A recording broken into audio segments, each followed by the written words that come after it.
Hello, my name is Dr. Jonathan Oates, Archivist for the London Borough of Ealing. Behind me is Southall Manor House, the Green, Southall. This is the oldest secular building in Southall.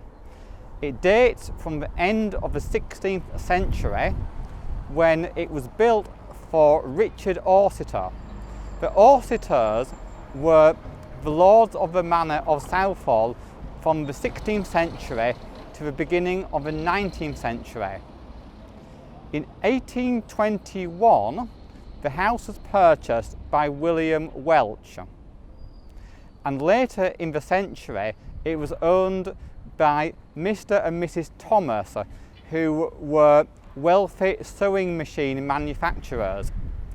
During a major period of poverty in Southall, they opened the Manor House grounds and provided cheap meals for the children of the poor of the area.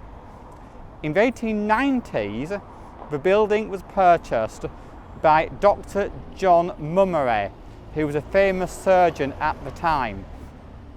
And in the beginning of the 20th century, it was owned by the Scarisbrick family. The Scarisbricks were Catholics, and they allowed a temporary Catholic church to be built and worshipped in the grounds of Southall Manor House. In 1912, the Scarisbricks left and sold the house and grounds to Southall Norwood Urban District Council for £6,100. In 1913, the Manor House grounds were opened as a park in the middle of Southall. The rules in the park were originally quite strict. People were not allowed to walk anywhere apart from on the paths, and no one could play football or ball games. Meanwhile, the Manor House itself was used by the council for office space for council employees, and that's how it remained until 1965. In 1965, Southall Council was abolished and the Manor House became empty.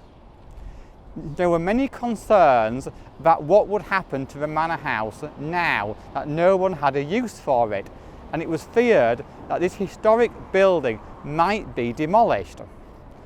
But fortunately, Southall Chamber of Commerce purchased the Manor House to use it as spaces for officers, for meetings and conferences. By the beginning of the 20th century, however, the Manor House again stood vacant, and as in 1965, there were grave concerns among local historians and others as to what might happen to the empty building. At the moment, the building is envisaged to be used for a catering school, and buildings have been added to the back of the Manor House for kitchens and dining areas and other places for the catering school. One strange story about the Manor House came in 1976 when it was used by the Chamber of Commerce, and Mr. Ray Ellingham apparently saw a figure of a man walk up the stairs and into an office.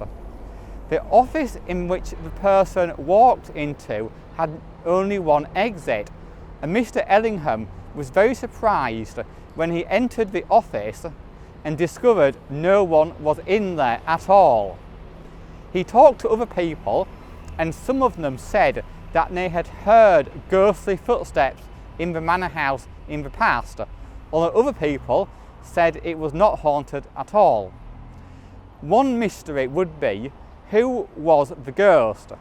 Because the ghost apparently was not wearing historical costume, as ghosts often are alleged to do. It is a mystery. If you liked this video, please remember to subscribe to Ealing Library's YouTube channel. Thank you.